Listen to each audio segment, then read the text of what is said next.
기도하시겠습니다.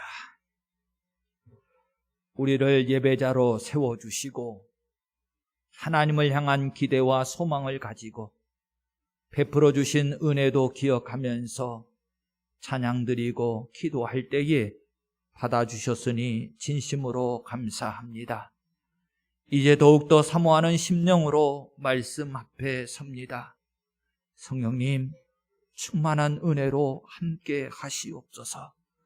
꼭 영의 눈을 열어서 하나님을 배우게 하시고 영의 귀가 열려져서 하나님의 음성 듣게 하시옵소서. 연약한 종이 섰사오나 성령의 충만함으로 함께 하셔서 꼭 복음의 나팔수만 되게 하시옵소서.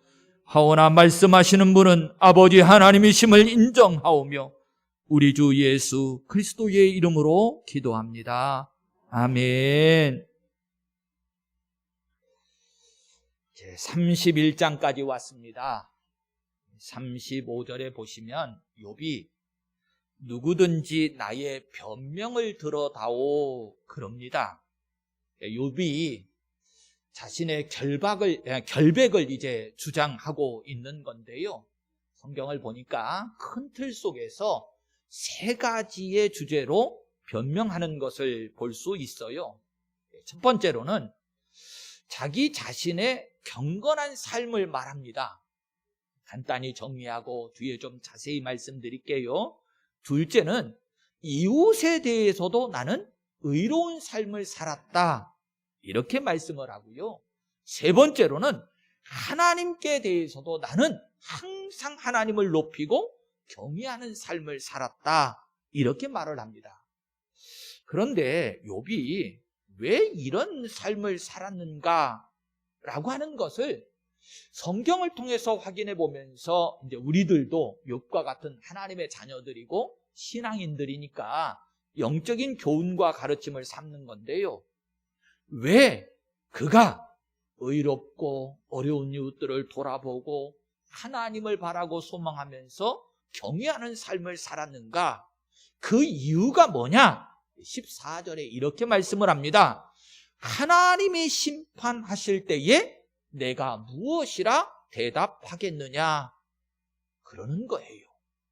결국 하나님 앞에 서는 날, 내가 설 때에 하나님 앞에 대답할 수 있는 사람으로 서기 위해서 나는 이와 같은 삶을 살았다라고 하는 거지요.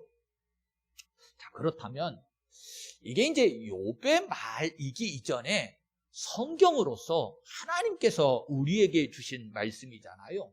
자, 그러면 성경이 욥이 이렇게 결백을 주장하고 있는 내용을 우리에게 들려주시고 욥도 자신의 결백을 지금 드러내고 주장하는 의도가 뭘까라고 하는 건데요. 욥이 지금 고난 중에 있잖아요. 그러면 당시 시대도 그렇고 요즘도 다르지 않습니다. 이게 사람이 육신적인 관점으로 바라보면 우리에게 고정적으로 가진 사고가 뭐지요? 뭔가 고난의 자리에 있으면 저 사람 틀림없이 뭔가 잘못된 거야. 신앙의 관계성 속에서 보면 하나님이 지금 저에게 벌을 주는 거지? 그러니 틀림없이 저가 죄악 중에 있었을 것이고 하나님으로부터 징계를 받아서 저런 고난과 환난 가운데 있는 것일 거야 라고 하는 생각들을 가지고 있잖아요. 자, 그런데 성경도 우리가 고정적으로 가지고 있는 이 사고, 이 관념이 잘못됐다라고 하는 것을 가르쳐 주는 것이고요.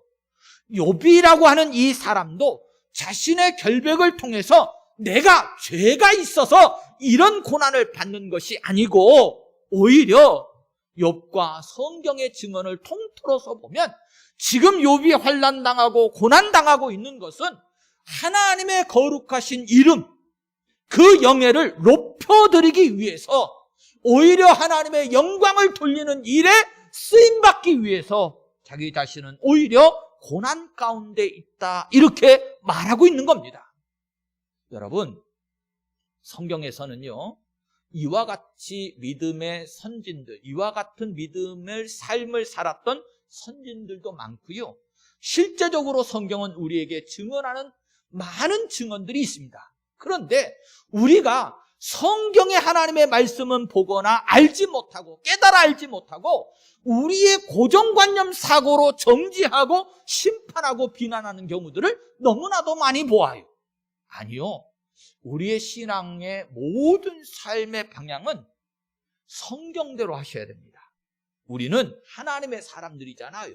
이 세상의 사고를 가지고 살아가겠다는 게 아니고 하나님의 말씀을 중심으로 하나님의 뜻을 따라서 신앙생활하는 사람들이니 오늘 우리가 하나님의 말씀에 주목하셔야 되는데 베드로전서 2장 19절과 20절 말씀을 보면 부당하게 고난을 받아도 하나님을 생각함으로 슬픔을 참으면 이는 아름다우나. 다시요. 한 말씀 한 말씀을 놓치지 마십시다. 그 말씀에 담겨져 있는 의미가 참으로 커요. 부당하게 고난을 받는데 하나님을 생각해서 슬픔을 참으면 그는 아름답다 이렇게 말하고요. 죄가 있어 매를 맞고 참으면 무슨 칭찬이 있으리요. 죄 때문에 우리가 징계를 받으면 그건 뭐 당연한 거지 칭찬받을 일이 아니에요. 그러나 선을 행함으로 고난을 받고 참으면 이는 하나님 앞에 아름다우니라 이렇게 말씀해요. 그러니까 욥이 지금 너무나도 처참하고 비극적인 고난을 당하고 있는데 우리 사람들은 그래서 정지하고 비난할 수밖에 없는데 그런데 하나님의 결론은 뭐냐? 하나님은 그 욥의 고난을 어떻게 바라보시고 인정하시느냐? 성경대로입니다. 아름답다 이렇다는 거예요. 우리는 고난이 슬픔의 자리고 전혀 아름다운 모습이 아닌데 그런데 오히려 성경은 뭐라고 말씀한다고요? 성경대로 우리 신앙생활해야 된다고 그랬지요. 선을 행하는 일 때문에 혹여 우리가 고난받습니까? 하나님을 생각함으로 우리가 슬픔 가운데 있습니까? 그런데 세상은 비난해도 그런데 하나님께서는 그 모습을 아름답다 이렇게 성경이 인정하고 있다는 거예요. 이렇게 31장은요 14절에 함께한 대로 하나님이 심판할 때에 내가 무엇이라 대답하겠느냐 이 말을 중심으로 해서 이제 욥이 어찌 이렇게 말씀하고 있는가 라고 하는 것을 간단하게 말씀으로 그냥 따라가 보면 4절에 그가 내 길을 살피지 아니하시느냐 그러는데 하나님께서 우리의 삶의 자리를 지켜보고 계시다는 거지요. 그러니까 이 욥은 철저하게 이 하나님의 눈이 나를 지켜보고 있음을 인식하고 있어요. 만약에 우리가 그런 믿음이 없다고 그러면 그것마저도 11절에서는 뭐라고 말하느냐면 그것은 참으로 음란한 일이니 재판에 회부할 죄악이요 그럽니다. 너무 복잡하게 생각하지 마시고 이걸 뭐라고 한마디로 하냐면 중죄다 그런 말이에요. 커다란 죄악이다 이렇게 말하면서 14절에 하나님이 일어나실 때에 내가 어떻게 하겠느냐 하나님이 반드시 일어나심을 우리가 믿는데 이것을 믿기 때문에 오히려 욥은 어떤 삶을 살아왔느냐 18절에 그럽니다. 실상은 내가 젊었을 때부터 고아 기르기를 그의 아비처럼 하였으며 내가 어렸을 때부터 과부를 인도하였느니라. 즉 어려운 이웃들을 긍휼히 여기고 보살피는 삶을 살았다는 거예요. 무엇 때문이요? 하나님께서 나를 지켜보시고 계심을 내가 믿기 때문에 내가 죄악 중에 넘어지지 않고 항상 하나님의 긍휼을 구하면서 오히려 어려운 이웃들을 돌아보는 삶을 살았다. 만약에 그렇지 아니하였다고 그러면 28절에 다시 한번 그것도 재판에 회부할 죄악이라 그러면서 이 지금 본인이 변론하고 있는 이 내용 이것을 어느 정도로 확증하느냐면 35절에 나의 서명이 여기에 있으니 그럽니다.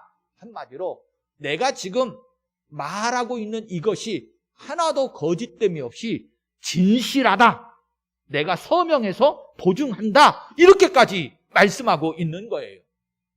자, 오늘은 31장을 시작했으니까 전체적인 주제가 되는 말씀을 이제 또 한번 성경 전체를 통해서 확인을 좀 해보도록 하십시다. 하나님이 심판하실 때 내가 무엇이라고 대답하겠느냐? 이거 정말로 우리 신앙인들에게 있어서는 중요한 주제 아닙니까? 우리는요, 지금 현실을 바라보고 살아가는 사람들이 아니고 장차 우리가 하나님 앞에 설 날, 그날을 바라보면서 살아가는 사람들이잖아요. 그러면 우리가 현실에 무엇라고 말하는 게 아니고 우리는 장차 하나님 앞에 설 날을 바라보면서 그때 대답해야 될, 그때 하나님 앞에 내어놓을 말씀, 그 행함이 있어져야 되거든요. 그러니 이 주제는요, 욥기를 통해서 우리가 다시 한번 점검하고 꼭 확인해 봐야 될 주제이고요. 우리 신앙인들에게 있어서는 정말로 중요한 신앙의 덕목으로 나아가는 주제가 되어져요.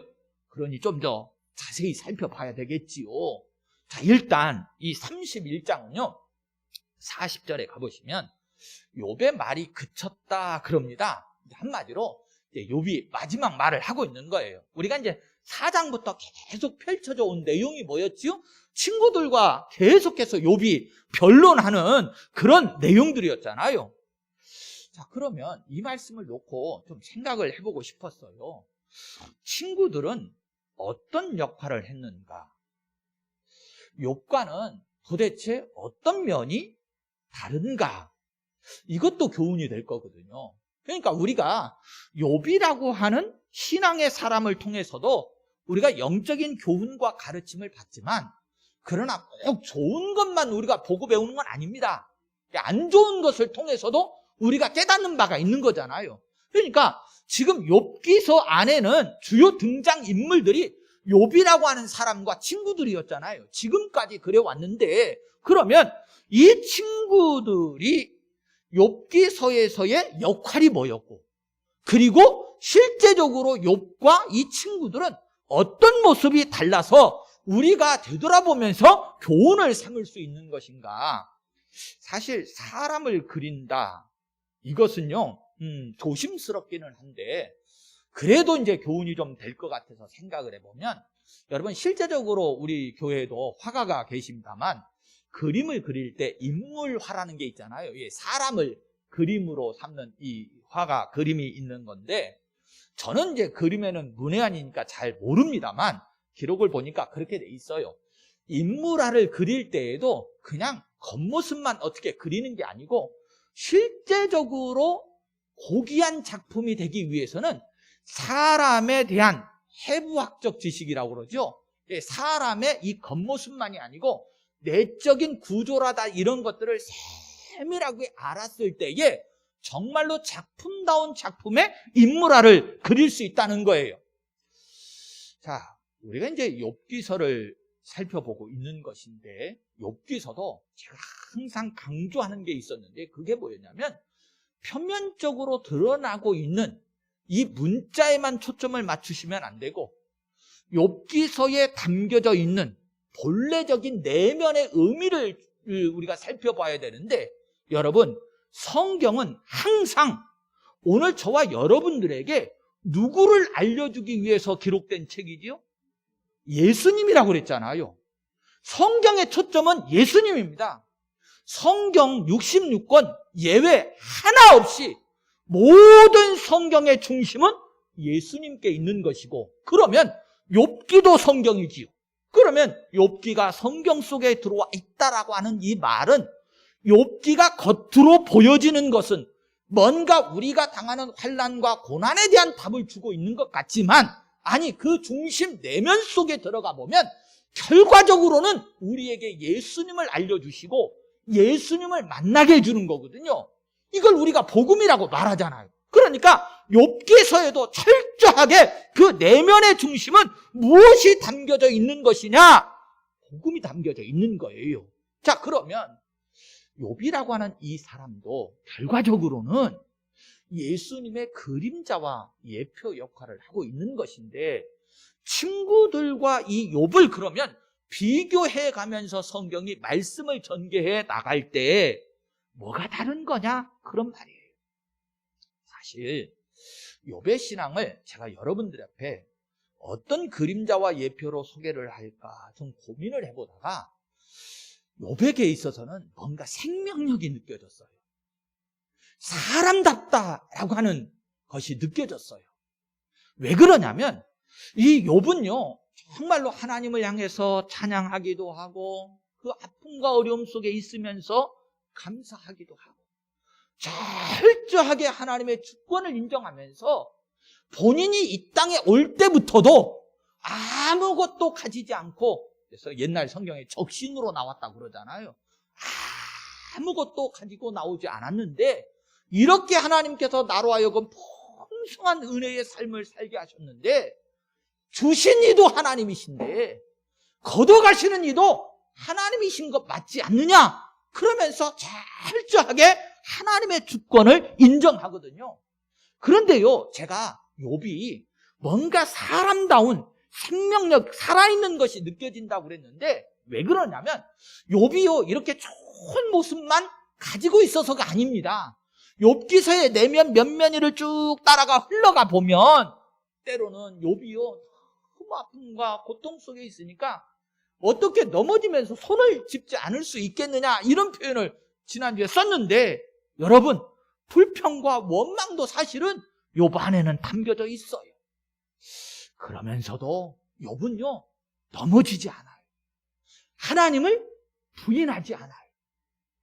그가 아픔과 고난 속에서도 나를 이렇게까지 하시는 분도 누구라고 하는 것을 인정하냐면 하나님이라고 하는 것을 인정하거든요. 그러니까 욥은 굴복하거나 넘어지거나 좌절하는 게 아니고 그 고난 속에서도 철저하게 하나님의 섭리를 인정을 하면서 살아있는 신앙인으로서의 모습을 우리에게 보여줘요. 그런데 친구들은 어때요? 친구들은 한마디로 딱딱합니다. 이게 원래 신학적인 용어로는 교조적이다, 이런 표현을 쓰기도 해요. 그러니까 어떤 환경과 여건이 이 영향을 받지 않고 오직 진리만 따르는, 한마디로 원칙주의자들, 이런 표현입니다. 그런데요, 왜 제가 이 딱딱하다 이런 표현을 썼느냐면요, 여러분, 여기 지금 생화가 있는데 생화하고 조화의 다른 점이 혹시 뭔 줄 아십니까? 아니, 제가 지금 가르쳐 드렸잖아. 생화는 뭐라고요? 살아있어요. 살아있어. 그래서 환경의 지배를 받습니다. 그러니까 꽃이, 이게 생화는 조금 이렇게 봉우리가 졌던 것도 가져다 꽂아 놓으면요, 꽃이 피기도 하고 때로는 시간이 지나면 점점 시들어 말라지기도 하고 그래요. 생화는요, 그런 걸 볼 수 있어요. 조화는요, 아무리 시간이 지나가도 변화가 없어요. 사람들은 편리해서 때로는 조화를 많이 사용하기도 하지만 정말로 살아있는 것을 보고 느낄 수 있는 것은 조화예요, 생화예요? 생화잖아요, 생화. 자, 욥에게 있어서는 살아있는 것을 느껴요. 감사와 찬송도 있고 아픔 속에서는 부르짖고 탄식하기도 하고 때로는 하나님의 절대 주권을 인정하기도 하면서 나는 오르지 변하지 않는 신앙인으로 하나님 앞에 서겠다, 이런 모습들을 보잖아요. 그런데요, 친구들의 모습은 처음부터 끝까지 변화가 없어. 그러면 저와 여러분들이 나누고 싶은 은혜가 뭐냐면, 여러분들은 만약 만난다 그러면 누구를 만나고 싶으세요? 친구들이요, 욥이요? 고난을 얘기하는 게 아닙니다. 저와 여러분들이 예수님을 만난다 그러면 어떤 예수님을 만나고 싶으냐? 이거 묻는 거예요. 그림자와 예표라고 그랬잖아요. 여러분, 예를 하나 들어 드리면 그렇습니다. 요한복음 8장에 가보면 간음하다가 잡혀온 여인이 있잖아요. 이 여인이 만약에 친구들, 율법주의자들을 만났으면 어떻게 됐을까요? 죽었지요. 죽었어요. 그런데 예수님을 만나잖아요. 그러니까 그 죄가 용서함 받고 생명을 얻거든요. 여러분, 지금 율법주의라고 하는, 어떻게 생각해 보면 딱 보여지는 문자적으로만 보면 친구들이 오히려 옳은 것 같고 욥은 아닌 것 같을 수 있어요.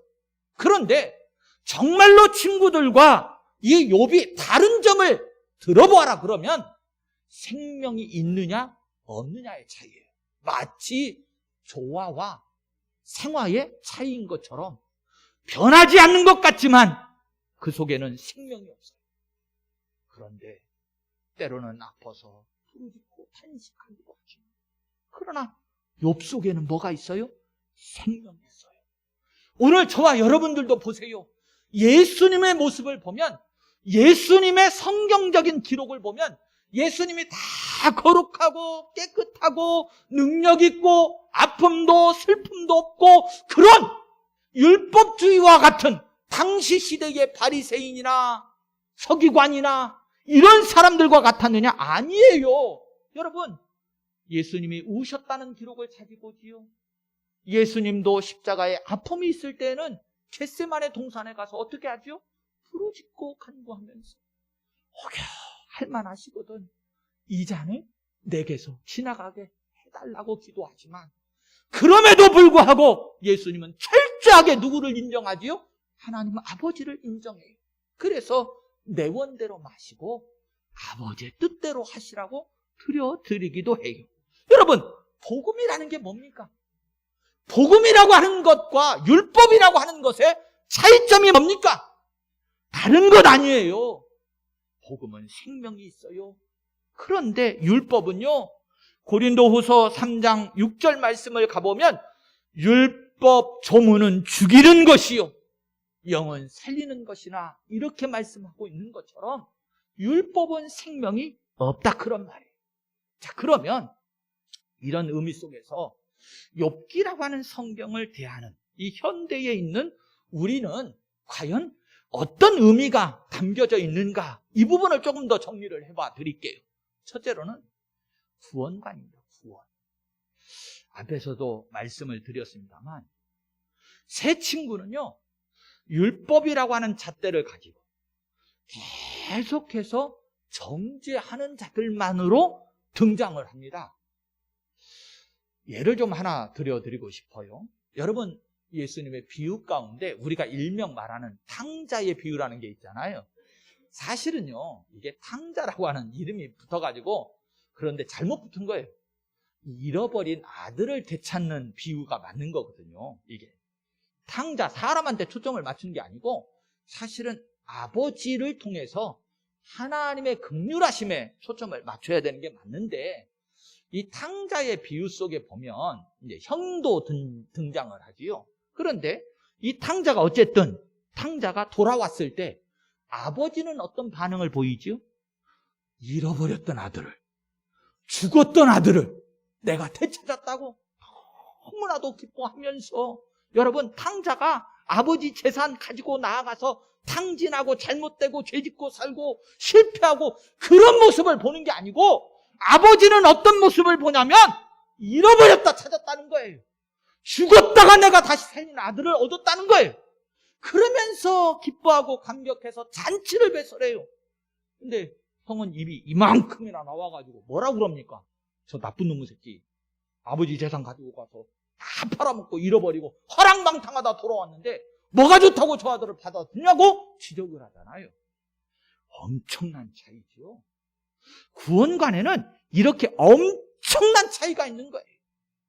자, 그런데 욥은 앞서서 말씀드렸듯이 혼외하고 갈등하기도 하지만 자기 자신의 처참한 고난의 환경 속에서 괴로워하는 모습을 드러내기도 하지만 욥이 끝까지 놓지 않고 있었던 게 있었지요. 제가 그렇게 강조했던 것, 19장 25절에 나의 대속자가 살아계시니. 무엇을 끝까지 욥은 붙잡고 있는 거죠? 구원. 예수님을 붙잡고 있는 거예요. 이 믿음과 소망에 대해서만큼은 너무나도 확실한 거예요. 이게 바로 욥과 친구들의 다른 점입니다. 그들이 정당하지 못하다라고 하는 이 결정적인 이유가 사실은 성경 속에 너무나도 대비시켜가면서 나오는 인물들이 무지하게 많은데요. 신약 성경 속에서 몇 인물만 좀 대조를 해봐드리면 이렇습니다. 참 성경이 예민하거든요. 굉장히 우리에게 이 부분을 철저하게 잘 가르쳐주는 구절들이 많은데, 예를 들면 이런 겁니다. 요한복음 3장에 가보시면 니고데모가 나오죠. 니고데모는요, 예수님을 찾아오기는 하지만, 그러나 예수님께 찾아오는 발걸음도 그렇고, 예수님께 와서 예수님께 질문하고 답을 구하는 그 과정 속에서도 그렇고, 이 니고데모는 철저하게 율법의 사람입니다. 그렇지요? 자, 그런데 성경이 이 율법의 사람만 얘기하는 게 아니고 바로 건너서 4장에 가보면 정반대되는 인물을 하나 등장을 시키는데, 바로 사마리아의 수가성의 우물가에 있었던 여인 말이에요. 니고데모는 선생이고 전혀 율법적으로나 세상적으로는 원래 본질은 그렇지 않습니다만, 성경이 지금 제시하고 있는 드러내는 내용은 실수도 허물도 없는 완벽한 사람처럼 보여지는데, 여러분, 수가성의 이 사마리아 여인은 성경이 처음부터 어떻게 시작하죠? 남편이 5씩이나 있고 뭔가 부족하고 연약한 모습으로 등장을 시키거든요. 누가복음 18장에 가보시면 세리와 또 바리새인의 지도가 등장을 해요.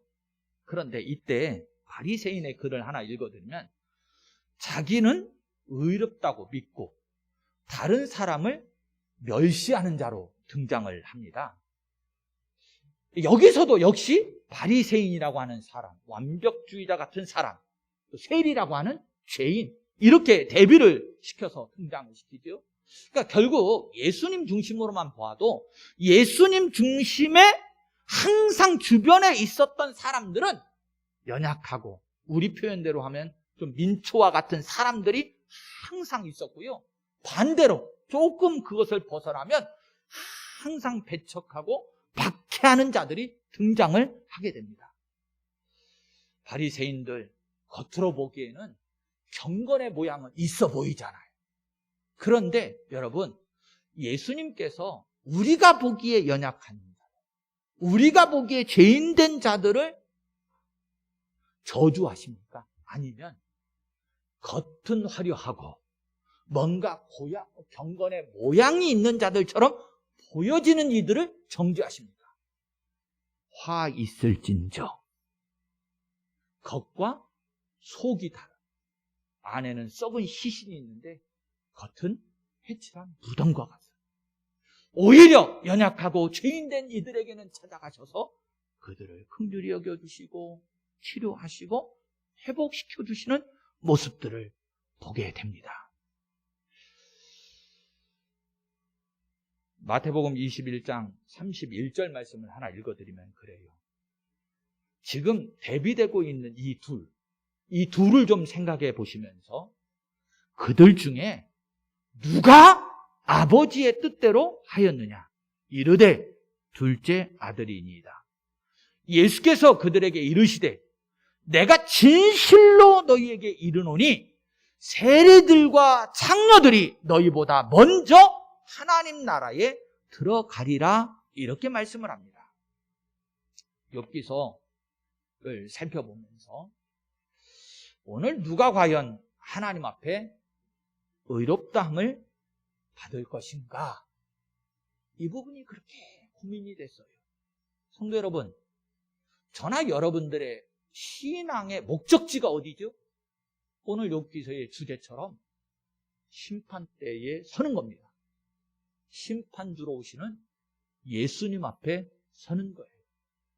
그럴 때 과연 누가 그 심판 자리에 섰을 때 하나님으로부터 의롭다 하심을 여김을 받을 것인가? 스스로 의롭다고 자청하는 율법주의자들, 욥의 세 친구들과 같은 무리가 아니고요. 오히려 나의 연약함과 허물과 죄악을 드러내고 고백하지만 철저하게 내 모습이 아니고 나의 대속자, 예수 그리스도를 나의 구주로 믿고 있는 사람, 이 사람을 오늘 하나님께서는 의롭다고 여겨주시는 줄로 믿습니다. 오늘 말씀을 여기까지 하고 부족해서 다음 시간에 이어가도록 하겠습니다.